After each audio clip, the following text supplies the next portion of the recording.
Mauryan period Sita means, Maurya काल में सीता का अर्थ क्या होता था? तो आंसर करेंगे, आप जानते हैं कि मौर्य काल मुख्यतः कृषि प्रधान था। भूमि पर राज्य तथा कृषक दोनों का अधिकार होता था और मौर्य काल में राजकीय भूमि से प्राप्त इनकम को सीता कहा गया है। तो याद रखिएगा, income received from state land is called Sita. Maurya काल में राजकीय भूमि से प्राप्त इनकम को सीता कहा गया है।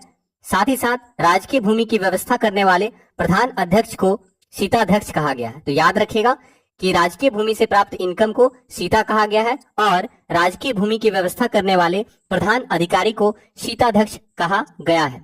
ठीक है, इसके अलावा आपसे एक सवाल और पूछ सकता है कि मौर्य काल में बलि शब्द का अर्थ क्या है? मौर्य काल में बलि शब्द का अर्थ क्या है? तो बलि याद रखना एक प्रकार का राजस्व कर है। मौर्य काल में बलि क्या था? एक प्रकार का राजस्व कर था। तो इंपॉर्टेंट सवाल है, याद रखना है, मौर्य काल में बलि एक प्रकार का राजस्व कर होता था। ठीक है, तो मौर्य काल में बलि का अर्थ था एक प्रकार का राजस्व कर, सीता का अर्थ था राजकीय भूमि से प्राप्त इनकम। ठीक है, दोनों को याद रखिएगा। चलिए तो अगला सवाल देखते हैं। Who among the following was concerned with collecting revenue in the Mauryan Council of Minister? Maurya परिषद में निम्न में से कौन राजस्व इकट्ठा करने से संबंधित था? तो बताना है, मौर्य मंत्री परिषद में कौन राजस्व इकट्ठा करने से संबंधित था? राजस्व इकट्ठा करने से कौन संबंधित था मौर्य काल में? तो सही आंसर क्या होगा? ऑप्शन नंबर ए, समाहर्ता यानी कलेक्टर। ठीक है, तो याद रखिएगा, समाहर्ता राजस्व विभाग का मेन था, राजस्व विभाग का प्रधानमंत्री हुआ करता था। समाहर्ता यानी राजस्व इकट्ठा करने से संबंधित कौन था? समाहर्ता। ऑप्शन नंबर ए याद रखिएगा। इसके अलावा देखिए और भी मौर्य काल से जुड़ा हुआ कुछ शब्द है, उसको आपको याद रखना है। जैसे आपसे पूछ सकता है, मौर्य काल में क्षेत्रक किसे कहा जाता था? मौर्य काल में क्षेत्रक किसे कहा गया है? तो याद रखना है, भूस्वामी को क्षेत्रक कहा गया है। भूस्वामी को यानी जमीन के मालिक को क्या कहा गया है? क्षेत्रक। भूस्वामी को क्षेत्रक कहा गया है मौर्य काल में, याद रखिएगा। ठीक है, इसके अलावा मौर्य काल में उपवास किसे कहा गया है? काश्तकार को। मौर्य काल में उपवास किसे कहा गया है? काश्तकार को। तो मौर्य काल में काश्तकार को उपवास कहा गया है।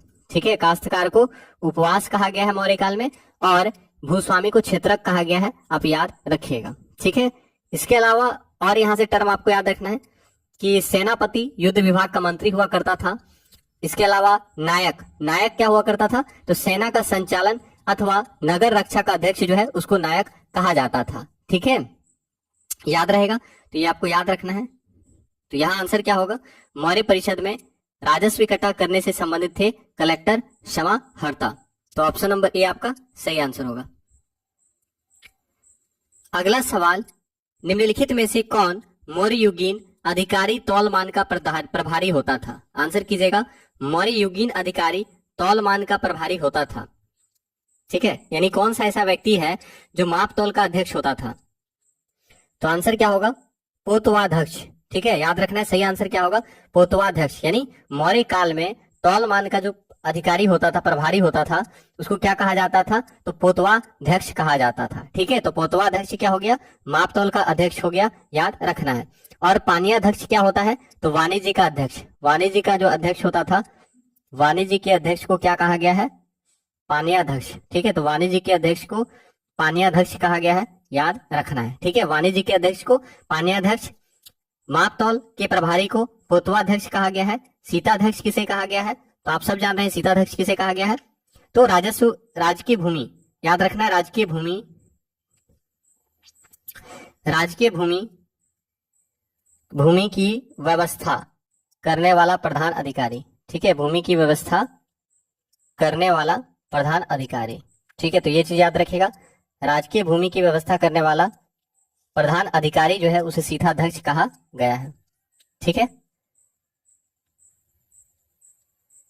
याद रहेगा, तो याद रखिएगा, सीताध्यक्ष किसे कहा गया है? तो राजकीय भूमि की व्यवस्था करने वाले प्रधान अध्यक्ष को या प्रधान अधिकारी को सीताध्यक्ष कहा गया है। तो यहां से आपको ये सवाल याद रखना है कि मौर्य युगीन अधिकारी तौलमान का प्रभारी होता था कौन? पोतवाध्यक्ष। पोतवाध्यक्ष जो है तौलमान का अधिकारी होता था। ठीक है, चलिए तो अगला सवाल देखते हैं, याद रखिएगा।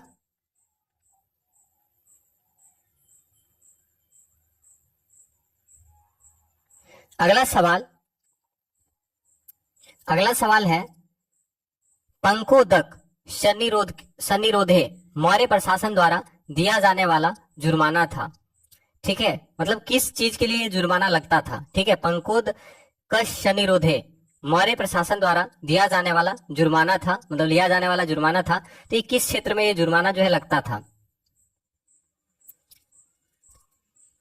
तो आंसर क्या होगा? देखिए, याद रखना है, सड़क पर कीचड़ फैलाने पर जो जुर्माना लगाया जाता था उसे कहा गया था, याद रखना, सड़क पर कीचड़ फैलाने पर जो जुर्माना लगाया गया था उसका नाम था पंकोद कसिन रोधे। ठीक है, तो याद रखिएगा कि पंकोद कशिन रोधे मौर्य प्रशासन द्वारा लिया जाने वाला जुर्माना था जो व्यक्तियों पर लगाया जाता था। अगर कोई व्यक्ति सड़क पर कीचड़ फैलाता है तो उसपे जो जुर्माना लगाया जाता था उसे कहा जाता था पंकोद कशिन रोधे। ठीक है, तो आंसर क्या होगा? ऑप्शन नंबर ए याद रखिएगा। अगला सवाल, पारस के सांस्कृतिक इतिहास के संदर्भ में इतिवृत्तों, राजवंशीय इतिहासों और वीर गाथाओं को कंठस्थ करना निम्नलिखित में से किसका व्यवसाय था? तो आंसर कीजिए, पारस के सांस्कृतिक इतिहास के संदर्भ में इतिवृत्तों, राजवंशीय इतिहासों तथा वीर गाथाओं को कंठस्थ करने वाला निम्नलिखित में से किसका व्यवसाय था? तो सही आंसर क्या होगा? Option number D, Magadh. तो याद रखना है कि पारस के सांस्कृतिक इतिहास के इतिवृत्तों, राजवंशीय इतिहास और वीर गाथाओं को कंठस्थ करने वाले व्यक्ति को क्या कहा जाता था? मागध कहा गया था। ठीक है, तो ऑप्शन नंबर डी आपका सही आंसर होगा, याद रखिएगा। अगला सवाल, गांवों के शासन को सर्वायत्त शासी पंचायतों के माध्यम से संचालित करने की व्यवस्था का सूत्रपात किसने किया? तो आंसर कीजिएगा, गांवों के शासन को सर्वायत्त शासी पंचायतों के माध्यम से संचालित करने की व्यवस्था का सूत्रपात किन्होंने किया था? तो सही आंसर क्या होगा? ऑप्शन नंबर डी, याद रखना है, मौर्यों। गांवों के शासन को सर्वायत्त शासी पंचायत के माध्यम से संचालित करने की व्यवस्था मौर्यों के द्वारा शुरू की गई थी। तो आपका सही आंसर क्या होगा? मौर्य साम्राज्य। और आप जानते हैं मौर्य साम्राज्य के संस्थापक कौन थे? चंद्रगुप्त मौर्य। चंद्रगुप्त मौर्य ने किन्हें हराया था? तो आप जानते हैं कि चंद्रगुप्त मौर्य ने नंद वंश के अंतिम शासक धनानंद को हराकर मगध की गद्दी पर चंद्रगुप्त मौर्य बैठते हैं। चंद्रगुप्त मौर्य कब बैठते हैं मगध की गद्दी पर? तो 322 ईसा पूर्व। याद रखना है कि चंद्रगुप्त मौर्य 322 ईसा पूर्व मगध की गद्दी पर बैठते हैं। चंद्रगुप्त मौर्य जैन धर्म को मानते हैं। तो चंद्रगुप्त मौर्य ने किससे जैन धर्म की शिक्षा ली? पूछेगा एग्जाम में। तो याद रखना है, चंद्रगुप्त मौर्य को जैन धर्म की शिक्षा किसने दी? बता दीजिए। चंद्रगुप्त मौर्य को जैन धर्म की दीक्षा किसने दी?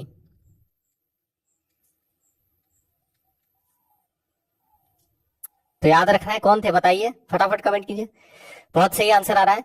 याद रखना है, चंद्रगुप्त मौर्य को जैन धर्म की शिक्षा गुरु भद्रबाहु के द्वारा दी गई थी। ठीक है, तो याद रखना है, चंद्रगुप्त मौर्य को जैन धर्म की शिक्षा गुरु भद्रबाहु के द्वारा दी गई थी। तो गुरु भद्रबाहु ने चंद्रगुप्त मौर्य को जैन धर्म की दीक्षा दी थी, आप याद रखिएगा। इसके अलावा आप जानते हैं कि चंद्रगुप्त मौर्य के दरबार में मेगास्थनीज रहते थे। मेगास्थनीज ने इंडिका नामक पुस्तक की रचना की है। साथ ही साथ चंद्रगुप्त मौर्य के गुरु चाणक्य थे। चाणक्य का दूसरा नाम था कौटिल्य और उनको विष्णुगुप्त भी कहा जाता है। तो याद रखना है कि चाणक्य, कौटिल्य या विष्णुगुप्त कौन थे? तो चंद्रगुप्त मौर्य के गुरु थे, चंद्रगुप्त मौर्य के प्रधानमंत्री थे, याद रखिएगा। ठीक है, तो यहाँ पे आपका सही आंसर क्या होगा? गांवों के शासन को सर्वायत्त शासी पंचायतों के माध्यम से संचालित करने की व्यवस्था का सूत्रपात मौर्यों ने शुरू किया था। चलिए अगला सवाल देखते हैं। प्राचीन भारत के निम्नलिखित ग्रंथों में से किसमें पति द्वारा प्रतियक्त पत्नी के लिए विवाह विच्छेद की अनुमति दी गई है? कौन सा ऐसा ग्रंथ है जिसमें पति द्वारा परित्यक्त पत्नी के लिए विवाह विच्छेद की अनुमति दी गई है? ठीक है, क्वेश्चन समझ में आ गया होगा, तो आंसर कीजिएगा। कौन सा ऐसा ग्रंथ है जिसमें कहा गया है अगर कोई हस्बैंड अपनी वाइफ को छोड़ देता है तो वाइफ जो है फिर से शादी कर सकती है, यानी अनुमति दिया गया है। ये किस ग्रंथ में कहा गया है? तो सही आंसर क्या होगा? ऑप्शन नंबर बता दीजिए, आंसर क्या हो सकता है इसका? ऑप्शन नंबर डी, अर्थशास्त्र। ठीक है, तो याद रखना है कि प्राचीन भारत के अर्थशास्त्र पुस्तक में, अर्थशास्त्र आप जानते हैं, अर्थशास्त्र पुस्तक के लेखक कौन है? चाणक्य हैं। ठीक है, तो याद रखना है अर्थशास्त्र पुस्तक के लेखक कौन है? चाणक्य या फिर विष्णुगुप्त या फिर कौटिल्य बोल सकते हैं। तो चाणक्य के द्वारा लिखित पुस्तक अर्थशास्त्र में बताया गया है कि पति द्वारा प्रतियक्त पत्नी के लिए विवाह विच्छेद की अनुमति थी। तो आपका सही आंसर क्या होगा? ऑप्शन नंबर डी याद रखिएगा। अगला सवाल, in which of the following remarriage is prohibited? इनमें से किस में पुनर्विवाह वर्जित है? मतलब कौन सा ऐसा पुस्तक है जिसमें लिखा हुआ था कि पुनर्विवाह वर्जित था? तो सही आंसर क्या होगा? Option number B Manusmriti. Manusmriti में पुनर्विवाह वर्जित था ऐसा लिखा गया है। ठीक है, तो याद रखना है कि मनुस्मृति में पुनर्विवाह का जो कॉन्सेप्ट है ये इसमें क्या था? वर्जित था, आप याद रखिएगा। ठीक है,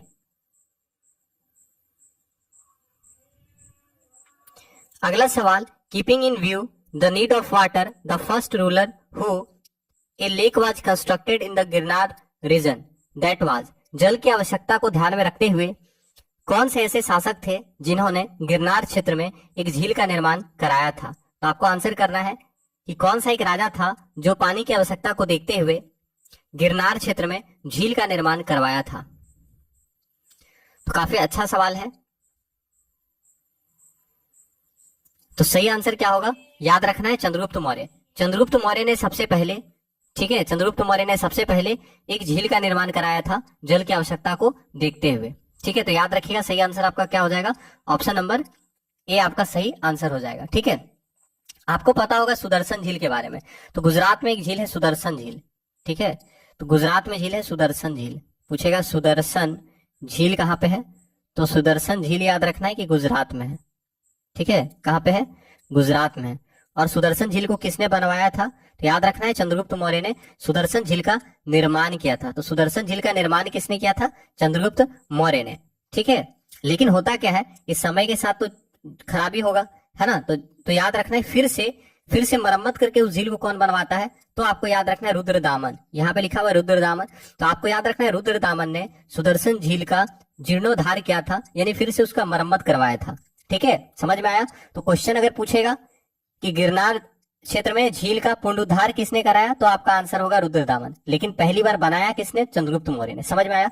तो चंद्रगुप्त मौर्य के द्वारा सुदर्शन झील बनवाया गया था, मतलब निर्मित किया गया था, और उसी में खराबी हो जाने पर रुद्रदामन ने क्या किया था? उसका जीर्णोद्धार किया था, आप याद रखिएगा। तो रुद्रदामन ने सुदर्शन झील गुजरात का जीर्णोद्धार किया। इस झील का निर्माण मौर्य काल में हुआ था। उसके समय सौराष्ट्र प्रांत का शासक सुविशाख था, याद रखिएगा। तो सही आंसर क्या होगा? ऑप्शन नंबर ए आप याद रखेंगे। ठीक है, चलिए तो अगला सवाल देखते हैं। अगला सवाल, in which of the following inscriptions both Chandragupta and Ashoka are mentioned? निम्नलिखित में से किस अभिलेख में चंद्रगुप्त और अशोक दोनों का उल्लेख किया गया है? तो आंसर करें, कौन सा अभिलेख है जिसमें चंद्रगुप्त और अशोक दोनों का उल्लेख किया गया है? ऑप्शन नंबर ए गौतमीपुत्र शतकर्णी की नासिक प्रशस्ति। Option number B Mahakshatrapa Rudradaman का जूनागढ़ अभिलेख। ऑप्शन नंबर सी अशोक का गिरनार अभिलेख। ऑप्शन नंबर डी स्कंदगुप्त का जूनागढ़ अभिलेख। तो आंसर क्या होगा? तो याद रखना ऑप्शन नंबर बी। ठीक है, option number B Mahakshatrapa Rudradaman का जूनागढ़ अभिलेख। तो याद रखिएगा महाक्षत्रप रुद्रदामन के जूनागढ़ अभिलेख में चंद्रगुप्त मौर्य और अशोक का उल्लेख मिलता है। समझ में आया? तो महाक्षत्रप रुद्रदामन के जूनागढ़ अभिलेख से चंद्रगुप्त मौर्य और अशोक का उल्लेख मिलता है। ठीक है, याद रखिएगा ऑप्शन नंबर बी आपका सही आंसर होगा। तो क्लास को एक बार फटाफट शेयर कर दीजिए ताकि और भी बच्चे क्लास में आ सके और क्लास का लाभ उठा सके।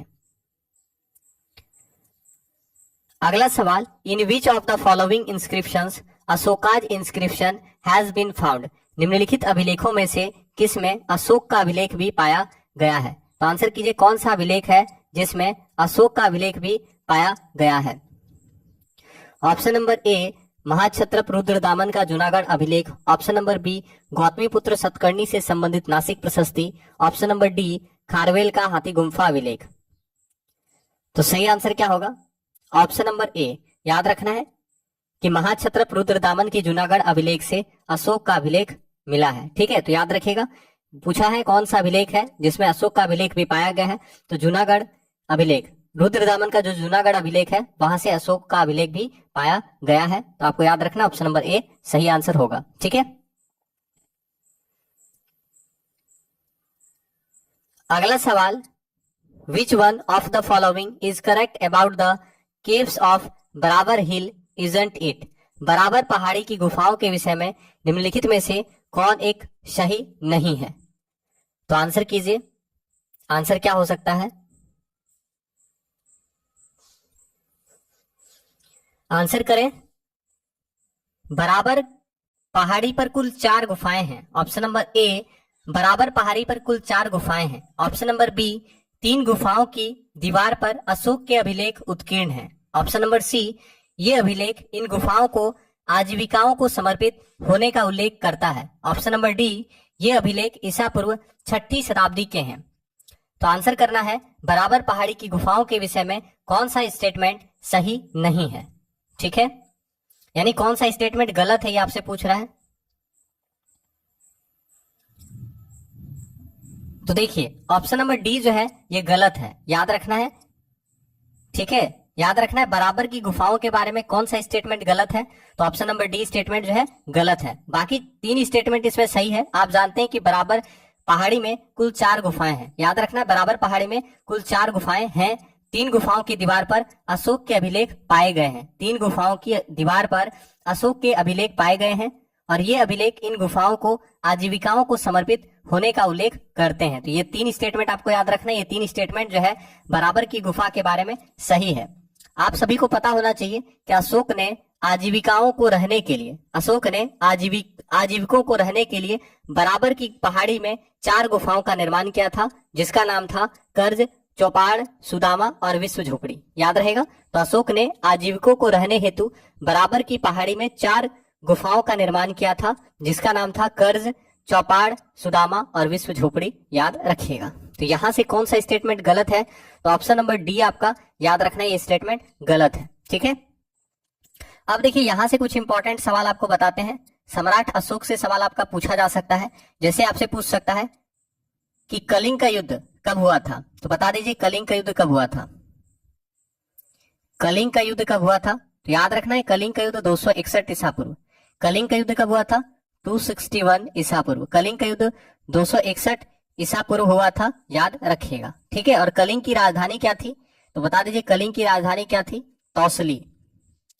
ठीक है, कलिंग की राजधानी तौसली थी। तो याद रखना है कलिंग का युद्ध 261 ईसा पूर्व हुआ था और कलिंग की राजधानी तौसली थी, जिस पर अशोक ने कब्जा कर लिया था। ठीक है, और आप जानते हैं कि मास्की एवं गुर्जरा अभिलेख में अशोक का नाम अशोक मिलता है। अशोक राजगद्दी पर कब बैठते हैं? तो अशोक 269 ईसा पूर्व गद्दी पर बैठते हैं। अशोक जो है 269 ईसा पूर्व मगध की राजगद्दी पर बैठते हैं। समझ में आया? तो अगर पूछेगा अशोक राजा कब बना, तो 269 ईसा पूर्व अशोक मगध का राजा बनते हैं। ठीक है, इसके अलावा आपको याद रखना है कि भारत में शिलालेख का सर्वप्रथम प्रचलन जो है अशोक के द्वारा किया गया था। अशोक के शिलालेख की खोज किसने की?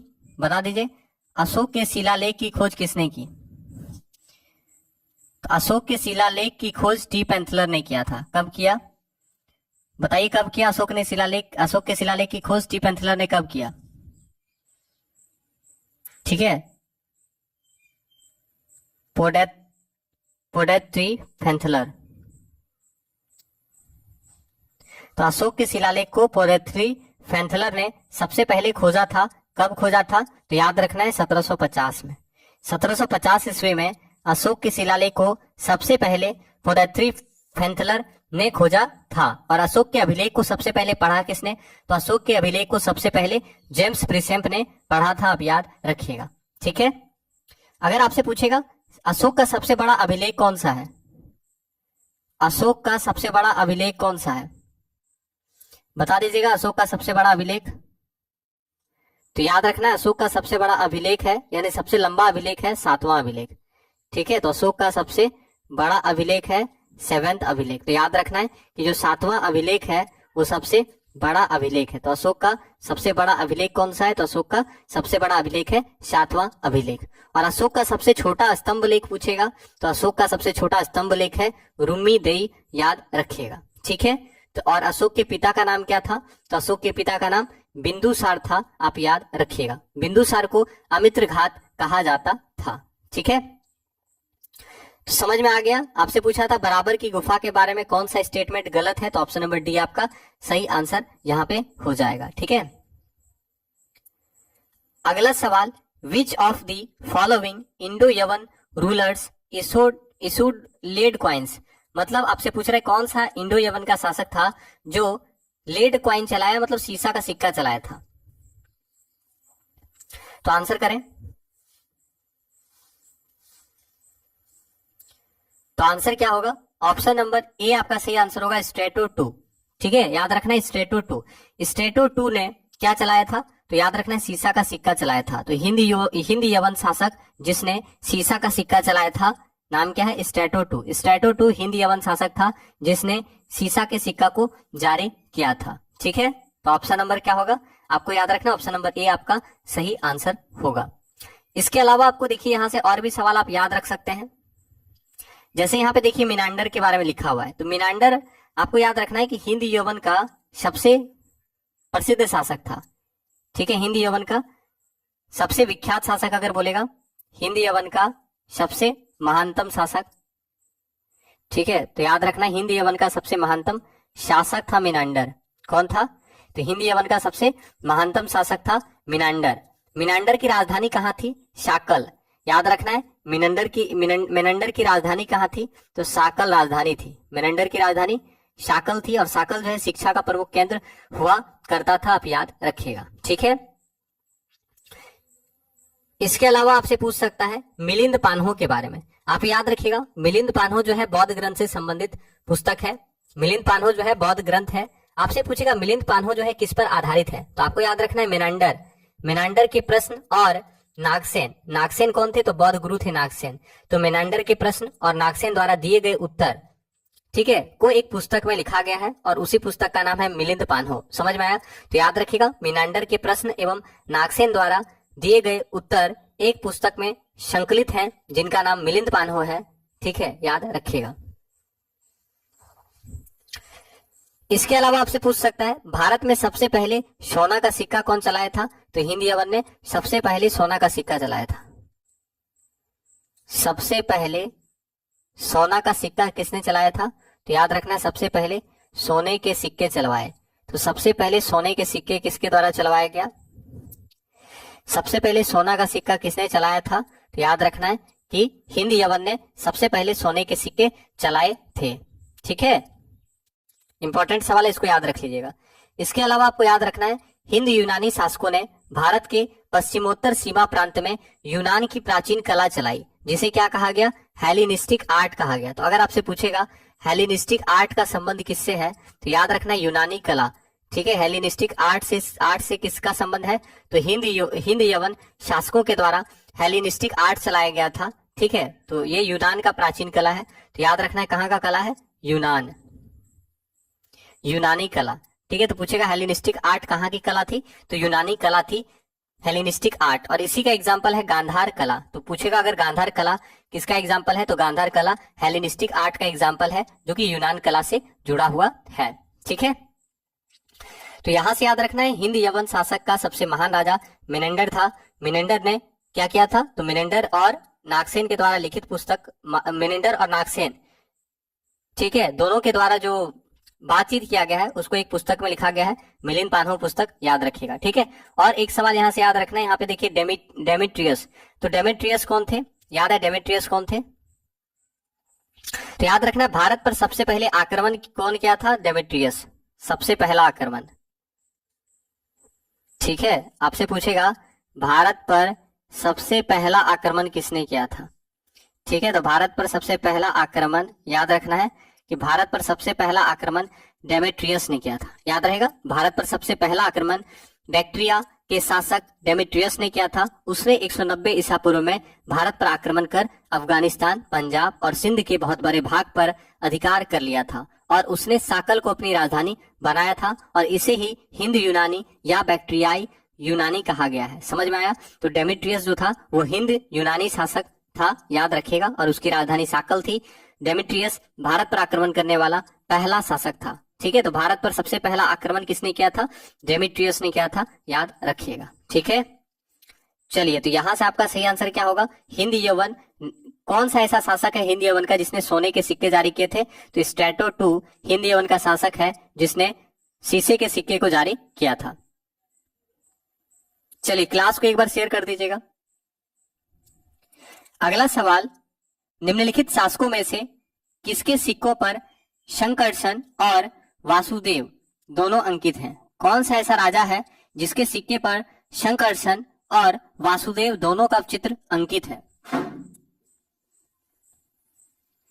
तो आंसर करेंगे। तो सही आंसर क्या होगा? अगाथोक्लीज। याद रखना है, सही आंसर क्या होगा? अगाथोक्लीज। ठीक है, तो याद रखना अगाथोक्लीज शासक के सिक्के पर शंकरसन और वासुदेव दोनों का इमेज अंकित मिला है। ठीक है, तो ऑप्शन नंबर आपका डी जो होगा सही आंसर होगा, आप याद रख लीजिएगा। ठीक है, तो अगाथोक्लीज के सिक्कों पर शंकरसन और वासुदेव का चित्र अंकित मिला है। इसके अलावा आपसे यहां से देखिए कनिष्क से सवाल पूछ सकता है। तो कनिष्क आप जानते हैं, कनिष्क वंश के बारे में आपको याद रखना है। आपसे ऐसे पूछेगा कि कुषाण वंश का महानतम राजा कौन था? तो कनिष्क याद रखना है कि कुषाण वंश का महानतम राजा हुआ करते थे। ठीक है,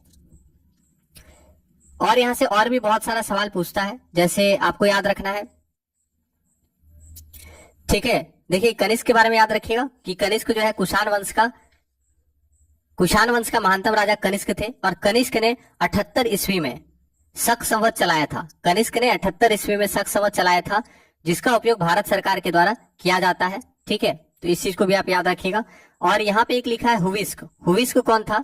तो हुविस्क याद रखना है, हुविस्क वासिस्क का उत्तराधिकारी था। उसने कश्मीर में हुविस्कपुर या हुस्कपुर नामक नगर की स्थापना करवाई है, जिसका उल्लेख कलहन की राजतरंगिनी में किया गया है। यानी कलहन के द्वारा राजतरंगिनी पुस्तक लिखा गया है, जिसमें हुविस्क के बारे में डिस्कस किया गया है, आप याद रखिएगा। उनके सिक्कों पर शिव, स्कंद एवं विष्णु आदि देवताओं की आकृतियां उत्कीर्ण मिलती है। ठीक है, तो ये चीज भी आप याद रखिएगा। तो आपसे पूछा क्या गया था, कौन सा ऐसा शासक है जिसके सिक्कों पर शंकरसन और वासुदेव दोनों अंकित हैं? तो याद रखना है अगाथोक्लीज के सिक्कों पर शंकरसन और वासुदेव दोनों अंकित मिलते हैं। ठीक है,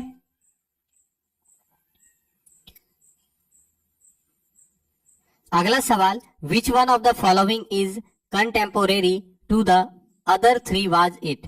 निम्नलिखित में से कौन सा एक अन्य तीनों के समसामयिक था? आपको बताना है इनमें से कौन सा एक अन्य तीनों के समसामयिक था। ठीक है, तो सही आंसर क्या होगा? मिलिंद। याद रखना है, आपका आंसर क्या होगा? मिलिंद। ठीक है, तो मिलिंद जो है अन्य तीनों के समकालीन थे, समसामयिक थे। ठीक है, तो याद रखिएगा मिलिंद आपका सही आंसर हो जाएगा। अब देखिए मिलिंद किनको कहा गया है? मिलिंद पता है मिलिंद किनको कहा गया है? तो याद रखना है मिलिंद जो है ये कहा गया है मिनांडर को। मिनांडर को ही मिलिंद कहा गया है, याद रखना है मिनांडर।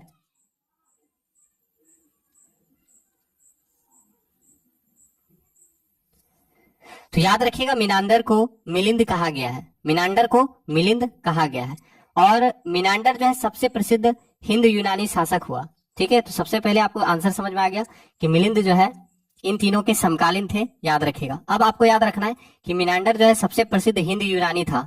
सबसे प्रसिद्ध हिंद यूनानी शासक कौन था? सबसे प्रसिद्ध हिंद यूनानी शासक कौन था? सबसे प्रसिद्ध हिंद यूनानी शासक, तो सबसे प्रसिद्ध हिंद यूनानी शासक थे मिलिंद, और इन्हीं को कहा गया है मिनांडर। ठीक है, अब एक चीज और आपको बता ही दिए कि बौद्ध साहित्य में इनको मिलिंद कहा गया है। मिनांडर को बौद्ध साहित्य में मिलिंद कहा गया है, और वह बौद्ध धर्म को मानते थे। बौद्ध ग्रंथ मिलिंद पान्हों में बौद्ध भिक्षु नागसेन एवं मिनांडर के बीच वाद विवाद का उल्लेख मिलता है। ठीक है, और मिलिंद की राजधानी क्या थी? तो मिलिंद की राजधानी शाकल थी। याद रखना है कि मिलिंद की राजधानी शाकल थी। ठीक है, शाकल थी। ठीक है, अब आपको एक सवाल जो है याद रखना है, आपसे पूछेगा कि सबसे पहले सोना का सिक्का कौन चलाया था? तो मिलिंद या फिर मिनांडर, याद रहेगा। तो कुछ भी एग्जाम में दे सकता है। सबसे पहले सोना का सिक्का कौन चलाया? तो आपको याद रखना है सबसे पहले सोने का सिक्का चलाया। ठीक है, सबसे पहले सोने का सिक्का चलवाया कौन? तो मिलिंद या फिर मिनांडर। ठीक है, तो याद रखना मिलिंद या फिर मिनांडर ने सबसे पहले सोना का सिक्का चलवाया था। मिनांडर, याद रहेगा। मिनांडर या मिलिंद ने सबसे पहले सोना का सिक्का चलवाया था, याद रखिएगा। अब बाकी ऑप्शन भी देख लेते हैं। बिंबिसार के बारे में आप जानते हैं, बिंबिसार कौन थे? तो बिंबिसार याद रखना हर्यक वंश के संस्थापक थे बिंबिसार, याद होगा। हर्यक वंश के संस्थापक थे बिंबिसार, और हर्यक वंश को पितृहंता वंश कहा गया है, आप याद रखिएगा। तो बिंबिसार हर्यक वंश का राजा था, हर्यक वंश का संस्थापक था। ठीक है, हर्यक वंश का संस्थापक कौन था? तो हर्यक वंश का संस्थापक बिंबिसार थे। हर्यक वंश को पितृहंता वंश कहा गया है। क्या कहा गया है? पितृहंता वंश कहा गया है हर्यक वंश को, आप याद रखिएगा। ठीक है, इसके अलावा आपको याद रखना है कि हर्यक वंश के संस्थापक बिंबिसार मगध की गद्दी पर बैठते हैं। किसकी गद्दी पर? मगध की गद्दी पर बैठते हैं। कब बैठते हैं? तो 544 ईसा पूर्व। तो याद रखना है मगध की गद्दी पर बिंबिसार बैठते हैं 544 ईसा पूर्व में। बिंबिसार बौद्ध धर्म को मानते हैं। ठीक है, बिंबिसार बौद्ध धर्म को मानते हैं, आप याद रखिएगा। ठीक है, और अगर पूछता है बिंबिसार की राजधानी क्या थी, तो बिंबिसार की राजधानी राजगीर थी। क्या थी राजधानी? राजगीर। तो अगर पूछेगा राजधानी क्या थी, तो याद रखना बिंबिसार की राजधानी राजगृह थी। बिंबिसार की राजधानी राजगृह थी, आप याद रखिएगा। और आपसे एक सवाल पूछ सकता है, महात्मा बुद्ध की सेवा में बिंबिसार ने किसे भेजा था? तो महात्मा बुद्ध की सेवा में बिंबिसार ने राजवैद जीवक को भेजा था, याद रहेगा। बिंबिसार ने महात्मा बुद्ध की सेवा के लिए राजवैद जीवक को भेजा था। बिंबिसार की हत्या उसके पुत्र अजातशत्रु के द्वारा कर दी जाती है। तो बिंबिसार की हत्या किसके द्वारा किया गया? अजातशत्रु के द्वारा। ठीक है, अजातशत्रु ने अपने पिता बिंबिसार को मारकर गद्दी हासिल की। उसी प्रकार अजातशत्रु का हत्या कौन करता है? तो अजातशत्रु का हत्या करता है उदयीन। ठीक है, समझ में आया। इसलिए इस वंश को क्या कहा गया है? तो पितृहंता वंश कहा गया है। समझ में आया। तो ये भी आपको याद रखना है कि बिंबिसार की हत्या अजातशत्रु ने की, अजातशत्रु की हत्या उसके पुत्र उदयीन ने की, इसलिए हर्यक वंश को पितृहंता वंश कहा जाता है। ठीक है, और उदयीन को आप जानते हैं कि पाटलीग्राम की स्थापना किसने किया है? तो उदयीन ने पाटलीग्राम की स्थापना की थी, याद रखिएगा। ठीक है, तो यहां पे आपका सही आंसर क्या होगा? इनमें से कौन सा एक अन्य तीनों के समसामयिक था? तो मिलिंद या मिनांडर अन्य तीनों के समकालीन थे, आप याद रखिएगा। चलिए, तो क्लास को एक बार शेयर कर दीजिएगा ताकि और भी बच्चे क्लास में आ सकें। अगला सवाल, काव्य शैली का प्राचीनतम नमूना किसके अभिलेख में मिलता है? ठीक है, काव्य शैली का प्राचीनतम नमूना कौन से अभिलेख में मिलता है? काव्य शैली का प्राचीनतम नमूना कौन से अभिलेख में मिलता है? तो सही आंसर क्या होगा? ऑप्शन नंबर ए, काठियावाड़ के रुद्रदामन अभिलेख में। ठीक है, याद रखिएगा, काठियावाड़ के रुद्रदामन अभिलेख में काव्य शैली का प्राचीनतम नमूना देखने को मिलता है। तो सही answer option number A, Kathiawar के रुद्रदामन अभिलेख में काव्य शैली का प्राचीनतम नमूना मिलता है। अगला सवाल, किस अभिलेख में रुद्रदामन प्रथम की विभिन्न उपलब्धियां वर्णित है? अभिलेख है यहाँ पे। ठीक है, यहाँ पे अभिलेख है। आपसे पूछ रहा है कौन सा अभिलेख है जिसमें रुद्रदामन प्रथम की विभिन्न उपलब्धियां डिस्क्राइब किया हुआ है? तो बहुत अच्छा सवाल है, आंसर करें। कौन सा अभिलेख है जिसमें रुद्रदामन प्रथम की विभिन्न उपलब्धियों को डिस्कस किया गया है? तो आपका आंसर क्या हो जाएगा? बताइए, आंसर करें। ऑप्शन नंबर क्या होगा? ऑप्शन नंबर ए, याद रखना है जूनागढ़ अभिलेख। ठीक है, तो जूनागढ़ अभिलेख में रुद्रदामन प्रथम की विभिन्न उपलब्धियों का वर्णन किया गया है। तो जूनागढ़ अभिलेख बोलेगा या फिर इसको गिरनार अभिलेख कहेगा। ध्यान दीजिएगा, जूनागढ़ अभिलेख बोले या गिरनार अभिलेख बोले। तो याद रखना है जूनागढ़ अभिलेख या गिरनार अभिलेख के समय राजा कौन था? राजा थे रुद्रदामन। समझ में आ रहा है? जूनागढ़ अभिलेख या गिरनार अभिलेख के समय शासक थे रुद्रदामन, और गिरनार अभिलेख या जूनागढ़ अभिलेख से रुद्रदामन की विजयों, व्यक्तित्व और कृतित्व का वर्णन मिलता है। मतलब रुद्रदामन फर्स्ट ने किसको किसको हराया, किस प्रकार के ये व्यक्ति थे, इनके शासनकाल में क्या क्या काम हुआ, ठीक है, इन्होंने क्या काम किया, वो सारा चीज गिरनार अभिलेख या जूनागढ़ अभिलेख में मिलता है। समझ में आया? तो जूनागढ़ अभिलेख या गिरनार अभिलेख में रुद्रदामन वन की विभिन्न उपलब्धियों का वर्णन मिलता है। ठीक है, इसके अलावा कुछ और अभिलेख आप लिख लीजिए जो एग्जाम में आपसे पूछा जाता है बहुत ज्यादा। जैसे आपसे पूछता है हाथी गुम्फा अभिलेख, तो हाथी गुम्फा अभिलेख किससे, कौन सा राजा से संबंधित है, ऐसे पूछता है। हाथी गुम्फा अभिलेख किस राजा से जुड़ा हुआ है, तो आप बताइएगा हाथी गुम्फा अभिलेख किस राजा से जुड़ा हुआ है।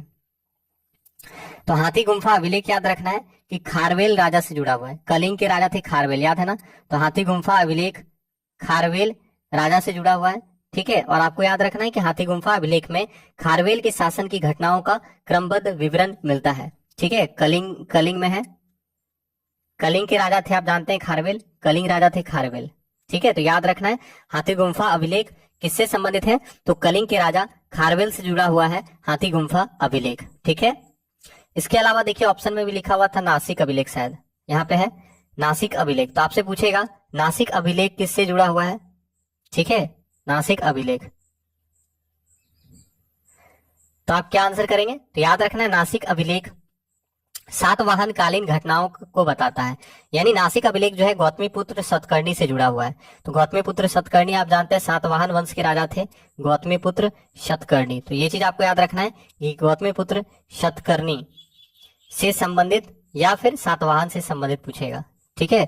तो गौतमीपुत्र सतकर्णी से संबंधित तथ्यों को कहाँ पे मिला है, तो गौतमीपुत्र सतकर्णी से जुड़े हुए जो भी विवरण है वो आपको कहाँ देखने को मिलेंगे, तो नासिक अभिलेख में मिलेंगे। तो याद रखना है नासिक अभिलेख सातवाहन वंशीय घटनाओं का विवरण करता है। इसमें गौतमीपुत्र सतकर्णी से जुड़े हुए तथ्यों को बताया गया है, ठीक है।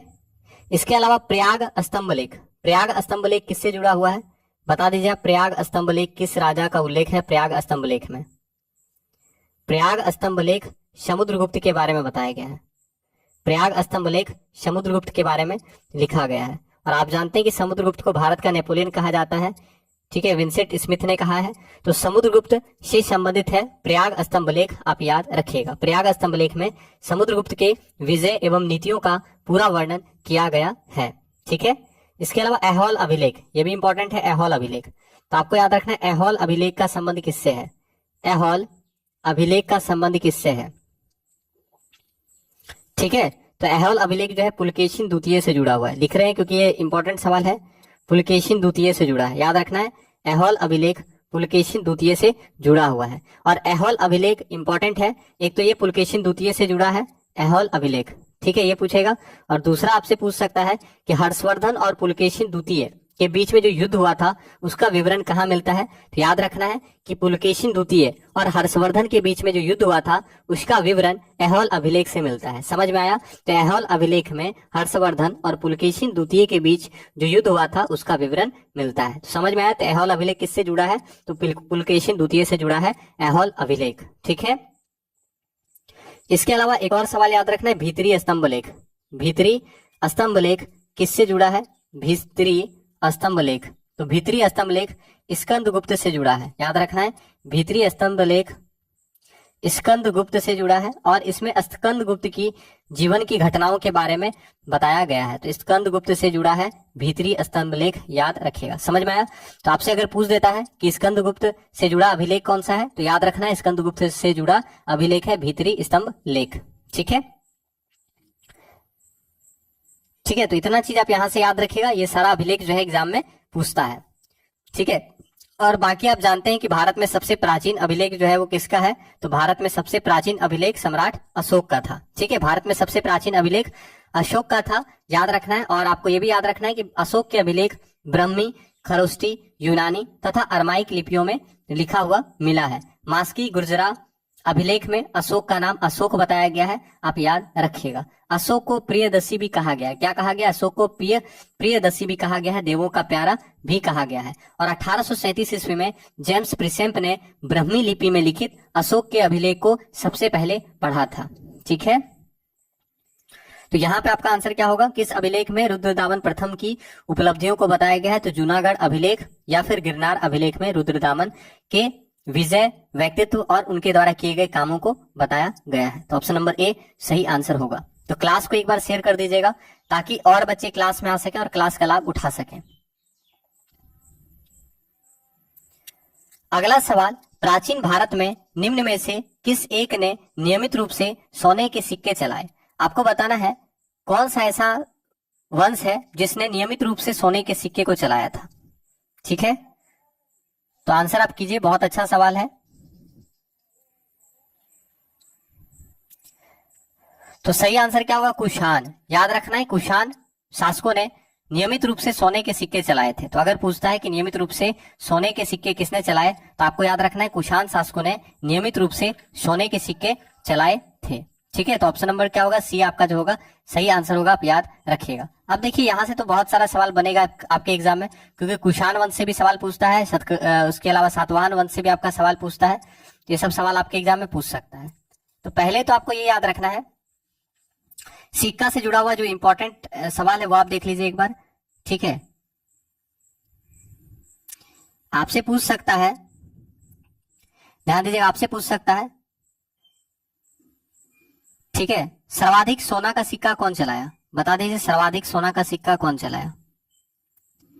सर्वाधिक सोना का सिक्का कौन चलाया? सर्वाधिक सोने का सिक्का किस वंश के राजाओं ने चलाया?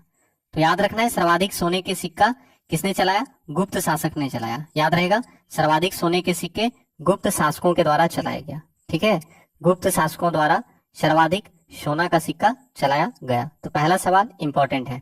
अगर आपसे पूछता है सर्वाधिक सीसा का सिक्का किसने चलाया, तो बता दीजिए सर्वाधिक सीसा का सिक्का किसने चलाया? सर्वाधिक सीसा का सिक्का किसने चलाया? तो याद रखना है, सर्वाधिक सीसा का सिक्का सातवाहनों ने चलाया। याद रहेगा कि सर्वाधिक सीसा का सिक्का सातवाहन ने चलाया और सर्वाधिक सोना का सिक्का गुप्त वंश के द्वारा चलाया गया। ठीक है, तो सातवाहनों द्वारा सर्वाधिक सीसा का सिक्का चलाया गया था, याद रखिएगा। ठीक है, इसके अलावा आपसे पूछेगा सर्वप्रथम सिक्कों पर लेख लिखने का कार्य। ठीक है, सर्वप्रथम सिक्कों पर लेख लिखने का कार्य किसने शुरू किया? तो आप लिख सकते हैं आंसर, सर्वप्रथम सिक्कों पर लेख लिखने का काम, सिक्कों पर लेख लिखने का काम, सर्वप्रथम सिक्कों पर लेख लिखने का कार्य किसने किया? सर्वप्रथम सिक्कों पर लेख लिखने का कार्य किसने किया? तो आपको याद रखना है, यवन शासकों ने किया। ठीक है, यवन शासकों, सर्वप्रथम सिक्कों पर लेख लिखने का काम यवन शासकों ने किया। ये सब सवाल पूछता है, सिक्का से सवाल बहुत सारा पूछता है आपके एग्जाम में, तो आप अच्छे से लिख लीजिएगा। ठीक है, कि किसने किया? तो सर्वप्रथम सिक्कों पर लेख लिखने का काम यवन शासकों ने किया था, आप याद रखिएगा। ठीक है, इसके अलावा आपसे पूछ सकता है कि वीणा बजाते हुए सिक्का पर कौन सा व्यक्ति का इमेज दिखता है? तो आपको याद रखना है समुद्रगुप्त। समुद्रगुप्त को वीणा बजाते हुए मुद्रा वाले सिक्कों में उनके संगीत प्रेमी होने का प्रमाण मिलता है। ठीक है, तो समुद्रगुप्त को वीणा बजाते हुए सिक्का पर अंकित किया गया है, आप याद रखिएगा। और सिक्कों के अध्ययन को क्या कहा जाता है? तो आपको पता होगा न्यूमिस्मैटिक, याद है ना? न्यूमिस्मैटिक्स क्या होता है? तो न्यूमिस्मैटिक्स बोलते हैं सिक्कों के अध्ययन को। तो याद रखिएगा, study of coins is called numismatics. ठीक है, तो सिक्कों के अध्ययन को न्यूमिस्मैटिक्स कहा जाता है। ठीक है, तो ये चीज आप याद रखिएगा। और आपसे पूछेगा प्राचीनतम सिक्के को क्या कहा गया है? तो आहत सिक्के, ये सब वर्ड पूछ देता है एग्जाम में कि आहत सिक्के किसे कहा गया है, आहत सिक्का किसे कहा गया है? याद रहेगा, आहत सिक्का किसे कहा गया है?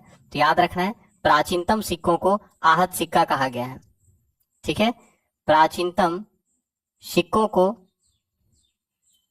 ठीक है, प्राचीनतम सिक्कों को आहत सिक्का कहा गया है। ठीक है, तो याद रखना है, प्राचीनतम सिक्कों को आहत सिक्का कहा जाता है। आहत सिक्के या पंचमार्क सिक्के ईसा पूर्व 5वीं सदी के हैं, याद रखिएगा। ठीक है, तो इतना सवाल यहां से आप याद रखिएगा सिक्का से रिलेटेड। अब यहाँ पे पूछा गया था कि प्राचीन भारत में कौन सा ऐसा वंश है जिसने नियमित रूप से सोने के सिक्के चलाए?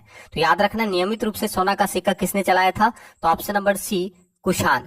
कुषाण के द्वारा नियमित रूप से सोना का सिक्का चलाया गया था। ठीक है, तो अब देखिए कुषाण से क्या क्या सवाल आपका पूछ सकता है। ठीक है, तो आपको याद रखना है कुषाण वंश के संस्थापक कौन थे? संस्थापक कौन था कुषाण वंश का? बता दीजिएगा। कुजुल कड़फिसेस। तो कुषाण वंश का संस्थापक था कुजुल कड़फिसेस। याद रखना है, कुषाण वंश के संस्थापक थे कुजुल कड़फिसेस। ठीक है, कुषाण वंश के संस्थापक थे कुजुल कड़फिसेस। और कुषाण वंश के शासक कुजुल कड़फिसेस ने रोमन सिक्कों की नकल करके तांबे के सिक्के चलाए थे, आप याद रखिएगा। ठीक है, इसके अलावा आपको याद रखना है कुषाण वंश का महानतम राजा कौन था? कुषाणों का महानतम राजा कौन था? कनिष्क। तो याद रखना है, कुषाण वंश का महानतम राजा कौन था? कनिष्क था। ठीक है, कौन था? महानतम राजा कनिष्क आपको याद रखना है। कुषाण वंश का महानतम राजा कौन था? कनिष्क था। ठीक है, अब यहां से आप देख लीजिए थोड़ा सा इधर, शातवाहन वंश से भी आपका सवाल पूछ सकता है। तो आपको याद रखना है शातवाहन वंश के संस्थापक कौन थे? शिमुक। सातवाहन वंश का संस्थापक अगर पूछेगा सातवाहन वंश का संस्थापक कौन था, तो याद रखना है सातवाहन वंश का संस्थापक शिमुक था। शिमुक सातवाहन वंश के संस्थापक थे। पुराणों में सातवाहन को क्या कहा गया है? आंध्र वृत्त कहा गया है। तो अगर आपसे पूछेगा कि पुराणों में सातवाहन को क्या कहा गया है, पुराणों में सातवाहन को आंध्र वृत्त कहा गया है और अभिलेख में इनको सातवाहन कहा गया है। ठीक है, तो सातवाहन वंश का शासन क्षेत्र मुख्यतः महाराष्ट्र, आंध्र प्रदेश और कर्नाटक था। पुराणों में इन्हें आंध्र भृत्य कहा गया है और अभिलेखों में सातवाहन कहा गया है। तो सातवाहन वंश के संस्थापक शिमुक थे, आप याद रखिएगा। सातवाहन वंश की राजधानी कहाँ थी? तो सातवाहन वंश की राजधानी कहाँ थी? तो प्रतिष्ठान। याद रखना है सातवाहन वंश की राजधानी प्रतिष्ठान थी। प्रतिष्ठान किनकी राजधानी थी? तो सातवाहन वंश की राजधानी प्रतिष्ठान थी और इनकी राजकीय भाषा प्राकृत और लिपि ब्राह्मी थी, आप याद रखिएगा। और सातवाहन वंश के राजा कौन कौन थे? तो आपको एक तो याद रखना है सतकर्णी प्रथम। ठीक है, सतकर्णी प्रथम जो है सातवाहन वंश का पहला यशस्वी शासक था, याद रखना है। और सतकर्णी प्रथम ने 2 अश्वमेध यज्ञ एवं 1 राजस्व यज्ञ किया था, तो इनको भी आप याद रखिएगा। ठीक है, अब आपसे क्या पूछ सकता है सातवाहन वंश में? एक इंपॉर्टेंट आपको याद रखना है, सातवाहन वंश का सबसे महान राजा कौन था? सबसे महान राजा बताइए, सातवाहन वंश का सबसे महान शासक कौन था? तो याद रखना है सातवाहन वंश का सबसे महान शासक था गौतमी पुत्र सतकर्णी, याद रहेगा, गौतमी पुत्र सतकर्णी। सातवाहन वंश का सबसे महानतम राजा थे गौतमी पुत्र सतकर्णी। तो गौतमी पुत्र सतकर्णी सातवाहन वंश के सबसे महान शासक थे। उनकी विजय की जानकारी उनकी माता गौतमी बलश्री के नासिक अभिलेख से प्राप्त होता है। समझ में आया? तो नासिक अभिलेख किससे जुड़ा हुआ है? तो नासिक अभिलेख याद रखना है गौतमी पुत्र सतकर्णी से जुड़ा हुआ है। और इस अभिलेख में याद रखना है इन्हें क्या कहा गया है? तो अद्वितीय ब्राह्मण कहा गया है। तो एग्जाम में सवाल पूछेगा कि अद्वितीय ब्राह्मण किसे कहा गया है। ठीक है, इंपॉर्टेंट सवाल है, पूछा भी गया है कि अद्वितीय ब्राह्मण किसे कहा गया है। तो आपको याद रखना है, आंसर कमेंट करें। अद्वितीय ब्राह्मण कहा गया है। ठीक है, कहा गया है। ठीक है, तो अद्वितीय ब्राह्मण किसे कहा गया है? तो आपको याद रखना है गौतमी पुत्र सतकर्णी। लिख लीजिएगा, गौतमी पुत्र सतकर्णी को क्या कहा गया है? गौतमी पुत्र सतकर्णी। गौतमी पुत्र सतकर्णी को अद्वितीय ब्राह्मण कहा गया है, याद होगा। तो अद्वितीय ब्राह्मण किसे कहा गया है? गौतमी पुत्र सतकर्णी को कहा गया है। इसके अलावा गौतमी पुत्र सतकर्णी ने वेंकटक स्वामी की उपाधि धारण की थी। तो अगर पूछेगा वेंकटक स्वामी की उपाधि किसको मिला था, तो गौतमी पुत्र सतकर्णी को वेंकटक स्वामी की उपाधि मिली थी। और ऐसा कहा जाता है, एक अभिलेख में लिखा गया है, वो जो हम लोग पढ़े भी नासिक अभिलेख, तो नासिक अभिलेख में लिखा गया है कि गौतमी पुत्र सतकर्णी के घोड़े ने 3 समुद्रों का पानी पिया था, यानी इन्होंने बहुत बड़े साम्राज्य को जीता हुआ था। तो याद रखना है गौतमी पुत्र सतकर्णी को अद्वितीय ब्राह्मण कहा गया है और गौतमी पुत्र सतकर्णी ने वेंकटक स्वामी की उपाधि धारण की थी। ठीक है, गौतमी पुत्र सतकर्णी ने शक शासक नेहपान को हराया था, याद रखिएगा। ठीक है, इसके बाद राजा कौन बनते हैं? गौतमी पुत्र सतकर्णी के बाद राजा बनते हैं विशिष्टि पुत्र पुलुमावी। पुलुमावी को प्रथम आंध्र सम्राट कहा गया है। तो अगर पूछता है प्रथम आंध्र सम्राट किसे कहा गया है? ठीक है, प्रथम आंध्र सम्राट, क्वेश्चन हार्ड है इसलिए हम थोड़ा बता दे रहे हैं। प्रथम आंध्र सम्राट पूछेगा किनको कहा गया है, तो आपको याद रखना है कि विशिष्टि पुत्र पुलुमावी। पुलुमावी आप याद रखिएगा, पुलुमावी को क्या कहा गया है? ठीक है, तो याद रखना है कि विशिष्टि पुत्र पुलुमावी को प्रथम आंध्र सम्राट कहा गया है। पुलुमावी को दक्षिणा पथेश्वर भी कहा गया है। तो एग्जाम में पूछता है पहला आंध्र सम्राट किसको कहा गया? पुलुमावी को। दक्षिणा पथेश्वर किसे कहा गया? तो पुलुमावी को दक्षिणा पथेश्वर कहा गया है। ठीक है, इसको याद रखिएगा। सातवाहन वंश के बारे में आपको याद रखना है कि सातवाहन वंश के संस्थापक कौन थे? शिमुक थे और गौतमी पुत्र सतकर्णी सातवाहन वंश के महानतम राजा थे, याद रहेगा। इसके अलावा शक वंश से भी सवाल आपका पूछता है, आपसे पूछेगा कि शक वंश के संस्थापक कौन थे? तो आंसर करें, शक वंश के संस्थापक कौन थे? तो आप पहले तो आप ये याद रखिएगा कि शक मूलतः सीरिया के उत्तर में निवास करने वाले थे। शक बोलन दर्रे से भारत में आए थे और भारतीय स्रोतों के अनुसार शकों को सिथियन कहा गया है। ठीक है, और शक वंश के शासक कौन कौन थे? तो नेहपान जो है शक वंश का शासक था, याद रखिएगा। और ऐसा कहा जाता है कि सातवाहन शासक गौतमी पुत्र सतकर्णी ने नेहपान को हराया था। ठीक है। लेकिन अगर आपसे पूछेगा शकों का महानतम राजा कौन था, शक वंश का महानतम राजा, तो फिर आपको याद रखना होगा महानतम राजा आपको हमेशा याद रखना है शक का, क्योंकि यहां से सवाल पूछता है शक वंश का महानतम राजा कौन था, तो आप बता दीजिए महानतम राजा कौन था। ठीक है, तो याद रखना है रुद्रदामन प्रथम। ठीक है, ये सवाल पूछेगा एग्जाम में कि रुद्रदामन प्रथम किस वंश का शासक था, तो याद रखना है शक वंश का महानतम राजा था रुद्रदामन प्रथम। तो रुद्रदामन प्रथम शकों का सर्वाधिक प्रसिद्ध राजा थे, आप याद रखिएगा। उन्होंने सिंध, कोंकण, नर्मदा घाटी, मालवा, गुजरात इन सब पे कब्जा कर लिया था। और रुद्रदामन के बारे में आप जानते हैं कि रुद्रदामन ने सुदर्शन झील का जीर्णोद्धार किया था। ठीक है, याद रखिएगा रुद्रदामन ने सुदर्शन झील का पुनरुद्धार किया था और सुदर्शन झील का निर्माण मौर्य काल में किया गया था। रुद्रदामन संस्कृत के बहुत बड़े प्रेमी थे। उन्होंने संस्कृत भाषा में जूनागढ़ अभिलेख जारी किया। तो अगर आपसे पूछेगा जूनागढ़ अभिलेख का संबंध किससे है, तो इस चीज आप याद रखिएगा, इस चीज को, जूनागढ़ अभिलेख का संबंध किससे है, जूनागढ़ अभिलेख। तो जूनागढ़ अभिलेख का संबंध किससे है, याद रखना रुद्रदामन प्रथम से है। ठीक है, किससे है, तो रुद्रदामन प्रथम। तो ये चीज आपको याद रखना है। और ये पूछेगा किस भाषा में लिखा गया है, तो संस्कृत भाषा में लिखा गया। ठीक है, तो रुद्रदामन के द्वारा जूनागढ़ अभिलेख जारी किया गया था। जूनागढ़ अभिलेख संस्कृत भाषा में लिखा गया है, आप याद रखिएगा। ठीक है, तो प्राचीन भारत में नियमित रूप से सोने के सिक्के किसने चलवाए थे, तो कुषाण वंश के राजाओं ने नियमित रूप से सोने के सिक्के जारी किए थे, आप याद रखिएगा। ठीक है, तो क्लास को एक बार शेयर कर दीजिए ताकि और भी बच्चे क्लास में आ सके। अगला सवाल, बुद्ध का किसके सिक्कों पर अंकन हुआ है, आंसर करेंगे महात्मा बुद्ध जी का किसके सिक्कों पर अंकन हुआ है, यानी कौन सा ऐसा राजा है जिसके सिक्कों पर भगवान बुद्ध के इमेज को दिखाया गया है। ठीक है, तो आंसर क्या होगा, याद रखना option number B, Kanishka. Kanishka ने अपने कनिष्क ने अपने सिक्कों पर भगवान बुद्ध का इमेज जो है वो चित्रित किया है, याद रहेगा। कनिष्क ने अपने सिक्कों पर भगवान बुद्ध का इमेज जो है चित्रित किया है। आपको याद रखना है बौद्ध धर्म में को सबसे ज्यादा कौन मानता था, अशोक। अशोक ने बौद्ध धर्म को सबसे ज्यादा फैलाया। दूसरे नंबर पे कौन आते थे, कनिष्क। तो अशोक के बाद कनिष्क ही ऐसा राजा था जिसने बौद्ध धर्म को बहुत ज्यादा फैलाया था, प्रचार प्रसार किया था। ठीक है, तो सबसे पहले कनिष्क के बारे में आपको याद रखना है। कनिष्क थे कौन, तो कनिष्क जो थे वो कुषाण वंश का महानतम राजा था। ध्यान से देखिएगा, कनिष्क कुषाण वंश का महानतम राजा था। तो कुषाण वंश का महानतम राजा अगर पूछ देगा तो आपको याद रखना है कुषाण वंश का महानतम राजा कौन था, कनिष्क कुषाण वंश का महानतम राजा था।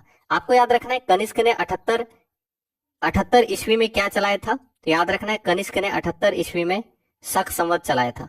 क्या चलाया था, कनिष्क ने 78 ईस्वी में शक संवत चलाया था। ठीक है, और शक संवत आप जानते हैं कि भारत सरकार के द्वारा अभी उपयोग में लाया जाता है। तो याद रखिएगा 78 ईस्वी में कनिष्क ने, जब कनिष्क राजा बनता है, 78 ईस्वी में कनिष्क जब राजगद्दी पर बैठते हैं तो उस समय उन्होंने शक संवत चलाया था। और शक संवत वर्तमान में भारत सरकार के द्वारा प्रयोग में लाया जाता है। और पूछेगा, अगर एक सवाल पूछता है कि शक संवत शुरू कब से होता है, शक संवत शुरू कब से होता है, ठीक है, या इसका टाइम पीरियड पूछ सकता है। तो शक संवत शुरू कब से होता है, तो 22 मार्च या 21 मार्च से होता है। 22 मार्च या 21 मार्च से, या फिर महीना का नाम दे देगा तो और हार्ड हो जाएगा, तो ये भी आपको याद रखना है। 22 मार्च या 21 मार्च से शक संवत शुरू होता है, या फिर चैत्र माह से शुरू होता है। समझ में आया। तो अगर आपसे पूछेगा पहला महीना कौन सा है शक संवत का, तो चैत्र माह। समझ में आया, चैत्र माह से शुरू। ये सवाल पूछ सकता है कि शक संवत का पहला महीना कौन सा होता है, तो शक संवत का पहला महीना चैत्र माह होता है। याद रहेगा कि 22 मार्च या 21 मार्च से शक संवत प्रारंभ होता है। शक संवत का पहला महीना चैत्र महीना होता है। ठीक है, कनिष्क की राजधानी क्या थी, तो कनिष्क की राजधानी थी पुरुषपुर। याद रखना है कनिष्क की राजधानी क्या थी, पुरुषपुर या फिर पेशावर। तो कनिष्क की राजधानी क्या थी, पुरुषपुर या पेशावर। ये पहली राजधानी थी। क्या थी, पहली राजधानी। कनिष्क की पहली राजधानी क्या थी, तो कनिष्क की पहली राजधानी थी पुरुषपुर या फिर पेशावर। ठीक है, ये पाकिस्तान में है। तो कनिष्क की पहली राजधानी पुरुषपुर या पेशावर। कनिष्क की दूसरी राजधानी, ये भी पूछता है कनिष्क की सेकंड राजधानी क्या थी, तो कनिष्क की दूसरी राजधानी थी मथुरा। याद रखना है कनिष्क की दूसरी राजधानी क्या थी, मथुरा। याद रहेगा, तो सवाल इंपॉर्टेंट है। कनिष्क की दूसरी राजधानी क्या थी, तो कनिष्क की दूसरी राजधानी थी मथुरा। याद रखना है। ठीक है, और आप जानते हैं कनिष्क ने बौद्ध धर्म का मुक्त हृदय से संपोषण एवं संरक्षण किया था।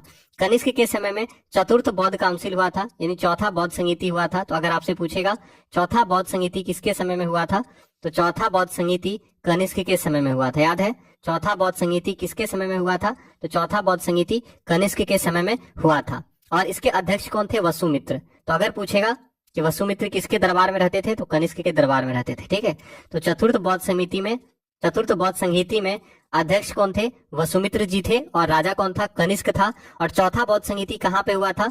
जम्मू कश्मीर के कुंडलवन में। याद है? JNK, जम्मू कश्मीर के कुंडलवन में। तो इस चीज को भी आपको याद रखना है कि चौथा बौद्ध संगीति जम्मू कश्मीर के कुंडल वन में हुआ था। कहाँ हुआ था? तो चौथा बौद्ध संगीति जम्मू कश्मीर के कुंडल वन में हुआ था। और चौथा बौद्ध संगीति के समय शासक कनिष्क थे और अध्यक्ष वसुमित्र थे, आप याद रखिएगा। ठीक है, और कनिष्क ने अनेक बौद्ध विहारों, चैत्यों एवं स्तूपों का निर्माण करवाया था, आप याद रखिएगा। ठीक है, और कनिष्क के दरबार में बहुत सारे महान व्यक्ति हुए। कनिष्क के दरबार में बहुत सारे महान व्यक्ति हुए, जैसे अश्वघोष। अश्वघोष कौन थे? कनिष्क के दरबार के कवि थे, आप जानते लेखक थे। तो अश्वघोष कनिष्क के दरबार में रहते थे। इसके अलावा वसुमित्र कनिष्क के दरबार में रहते थे। ठीक है, तो अश्वघोष, वसुमित्र, नागार्जुन। ठीक है, नागार्जुन विद्वान थे, नागार्जुन। ठीक है, तो नागार्जुन साइंटिस्ट भी थे, बोल सकते हैं। तो याद रखना है, कनिष्क के दरबार में अश्वघोष, वसुमित्र, नागार्जुन। इसके अलावा चरक आप जानते हैं कि चरक जो है कौन थे? चिकित्सक थे, महान चिकित्सक थे चरक। ठीक है, तो कनिष्क के दरबार में कौन कौन थे? तो कनिष्क के दरबार में पार्श्व, अश्वघोष, वसुमित्र, नागार्जुन, चरक। समझ में आया? ठीक है, ये सब थे। इसके अलावा आपको याद रखना है कि कनिष्क कला एवं संस्कृति का महान संरक्षक थे। कनिष्क जो है वो कला और संस्कृति के महान संरक्षक थे। ठीक है, और कनिष्क के समय में मूर्ति कला का गांधार शैली का जन्म हुआ। मूर्ति कला की गांधार शैली का जन्म कब हुआ? तो कनिष्क के समय में हुआ। ठीक है, तो ये चीज आपको याद रखना है, मूर्ति कला की गांधार शैली और मथुरा शैली का जन्म। तो आपसे पूछेगा तो आपको डायरेक्ट याद रखना है, बहुत इंपॉर्टेंट सवाल है। ठीक है, मथुरा शैली का जन्म याद रहेगा। तो मूर्ति कला का गांधार शैली और मथुरा शैली का जन्म किनके समय में हुआ? तो मूर्ति कला की गांधार शैली और मथुरा शैली का जन्म कनिष्क के समय में हुआ। याद रहेगा, तो याद रखिएगा कि मूर्ति कला की गांधार शैली और मथुरा शैली का जन्म कनिष्क के काल में हुआ था। ठीक है, इसके अलावा आपको याद रखना है, कनिष्क के समय में इंपॉर्टेंट सवाल है, सिल्क मार्ग पर नियंत्रण स्थापित करने वाला राजा कौन था? तो सिल्क मार्ग पर नियंत्रण करने वाला राजा कौन था? कनिष्क था। ठीक है, सिल्क मार्ग है क्या पता है? सिल्क मार्ग पर नियंत्रण किसने किया था? कनिष्क ने किया था। तो कनिष्क ने चीन से रोम को जाने वाली, याद रखना है, कनिष्क ने चीन से रोम को जाने वाली सिल्क मार्ग पर अपना नियंत्रण स्थापित किया था। ठीक है, ये इंपॉर्टेंट सवाल है, इसको आप याद रखिएगा। इंपॉर्टेंट सवाल है, कनिष्क से बहुत सवाल पूछता है। और एक सवाल है, किसे दूसरा अशोक कहा गया है? ठीक है, किसे द्वितीय अशोक कहा जाता है? तो आपसे पूछेगा द्वितीय अशोक किसे कहा गया? कौन सा ऐसा राजा है जिसे द्वितीय अशोक कहा जाता है? ठीक है, तो आपको याद रखना है, कनिष्क को द्वितीय अशोक कहा जाता है। याद रहेगा, कनिष्क को द्वितीय अशोक कहा जाता है, याद रखिएगा। ठीक है, तो कनिष्क द्वारा जारी किए गए, ये चीज याद रखना है, कनिष्क को दूसरा अशोक कहा जाता है। ठीक है, और भगवान बुद्ध का जो अंकन हुआ है, किनके सिक्कों पर भगवान बुद्ध का चित्र दिखता है? तो याद रखना है, कनिष्क के द्वारा जो सिक्का चलाया जाता था उसमें भगवान बुद्ध का अंकन देखने को मिला है। तो आपका सही आंसर क्या होगा? ऑप्शन नंबर बी, याद रखिएगा। ठीक है, समझ में आ गया। और आप जानते हैं कुषाण वंश का संस्थापक कौन थे? कुषाण वंश के संस्थापक थे कुजुल कटफिसेस। कुषाण वंश के संस्थापक थे कुजुल कटफिसेस। और भीम कटफिसेस कौन थे? तो ये भी कुषाण वंश के राजा थे, भीम कटफिसेस। ठीक है, भीम कटफिसेस कुषाण वंश का ही राजा था। कुषाण वंश के राजा थे भीम कटफिसेस और कनिष्क। और नेहपान किस वंश के राजा थे? तो नेहपान शक वंश के राजा थे। ठीक है, नेहपान शक वंश का राजा था, याद रखिएगा। ठीक है, और भीम कटफिसेस से क्या सवाल पूछ सकता है? तो आपको याद रखना है, भीम कटफिसेस भारत में कुषाण शक्ति का वास्तविक संस्थापक माना जाता है। कुषाण वंश का वास्तविक संस्थापक माना जाता है। ठीक है, संस्थापक तो ऐसे किसे माना गया है? तो कुजुल कटफिसेस को कुषाण वंश का संस्थापक माना गया है। लेकिन अगर पूछेगा कुषाण वंश का वास्तविक संस्थापक किसे माना गया है? तो कुषाण वंश का वास्तविक संस्थापक, ठीक है, कुषाण वंश का वास्तविक संस्थापक भीम कटफिसेस को माना गया है, क्योंकि ये कुषाण वंश के पहले शक्तिशाली राजा थे, आप याद रखिएगा। और इनको बहुत सारा उपाधि भी मिला था। ठीक है, तो यहाँ पे आपका आंसर क्या हो गया? बुद्ध का किसके सिक्कों पर अंकन मिला है? तो कनिष्क के सिक्कों पर भगवान बुद्ध का चित्र मिला है। ठीक है, तो प्लीज क्लास को एक बार शेयर कर दीजिए ताकि और भी बच्चे क्लास में आ सकें और क्लास का लाभ उठा सकें। अगला सवाल, निम्नलिखित में से किस शासन को सर्वप्रथम सोने के सिक्के जारी करने का श्रेय दिया गया है? आपको बताना है कि सबसे पहले सोने का सिक्का किसने जारी किया है। तो आप सभी जानते हैं कि सबसे पहले सोने का सिक्का किसने जारी किया था। तो आंसर करेंगे, सबसे पहले सोने का सिक्का किसने जारी किया। आंसर कीजिएगा। तो याद रखना है कि सबसे पहले वह पहला शासक जिसने सोने का सिक्का चलाया था वो कौन था। लेकिन यहाँ ऑप्शन के हिसाब से आपको बताना है किस शासक को सर्वप्रथम सोने के सिक्के जारी करने का श्रेय जाता है। ठीक है, तो आंसर कर दीजिएगा। तो यहाँ पे आपका आंसर क्या होगा, ऑप्शन नंबर बी, विम कटफिशेस। ठीक है, इन चारों में विम कटफिशेस ने सबसे पहले सोने का सिक्का जारी किया था। ठीक है, समझ में आया। तो विम कटफिशेस याद रखना है, ये कुषाण वंश के थे। कुजुल कटफिशेस कुषाण वंश के थे। कनिष्क कुषाण वंश के थे। और हुविस्क तो बाद में आते हैं। ठीक है, मतलब कुषाण के बाद हुविस्क आता है। हुविस्क याद रखना है, हुविस्क जो है वासिस्क का उत्तराधिकारी था और जिसने कश्मीर में हुविस्कपुर नामक नगर की स्थापना की थी। ठीक है, तो यहां से ऑप्शन से आंसर क्या होगा, सर्वप्रथम सोने का सिक्का जारी करने का श्रेय किसको जाता है। तो विम कटफिशेस को सर्वप्रथम सोने का सिक्का जारी करने का श्रेय जाता है, याद रखिएगा। ठीक है।